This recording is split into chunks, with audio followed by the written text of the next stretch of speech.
پاکستانیوں نے اللہ کے عذاب کو دعوت دینے کا کام مکمل کر لیا ہے۔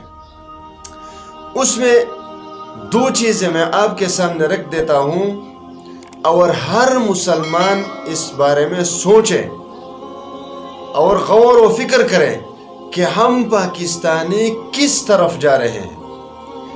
سب سے پہلے نمبر پر بے حیائی اپنے عروج پر پہنچ چکی ہے، اور جس قوم میں بے حیائی عام ہو جاتی ہے اس قوم پر اللہ تبارک و تعالیٰ کا عذاب حلال ہو جاتا ہے، اور وہ کسی بھی وقت آ سکتا ہے۔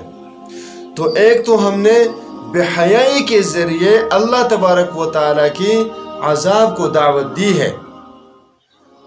اب جو دوسرے نمبر پر ہے وہ سب سے زیادہ خطرناک چیز ہے، اور وہ ہے اللہ تبارک و تعالیٰ کے شعائر کا مذاق اڑانا۔ اب 2-3 دنوں سے کتنے لوگ سامنے آ گئے کہ وہ نماز کا مذاق اڑا رہے ہیں۔ اللہ کے بندو، ہم کس طرف جا رہے ہیں؟ ہم کہاں جا رہے ہیں؟ ہمارا مقصد کیا ہے؟ ہمارا منزل کیا ہے؟ ہم اللہ تبارک و تعالیٰ کی عذاب کو دعوت کیوں دے رہے ہیں؟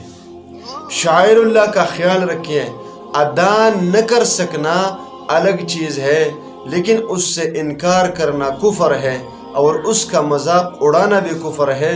تو ہم کفر کو کیوں دعوت دیں؟ اللہ تبارک و تعالیٰ کے عذاب کو کیوں دعوت دیں؟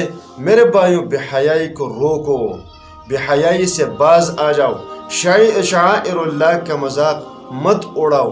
خدا کی قسم، یہ دنیا تو فنا ہونے والی ہے، ہمارا انجام کیا ہوگا میں یہ سوچ رہا ہوں، لیکن اتنے مصائب کے باوجود کوئی اپنے دل میں یہ نہیں سوچتا کہ یہ مصائب ہم پر کیوں ہے۔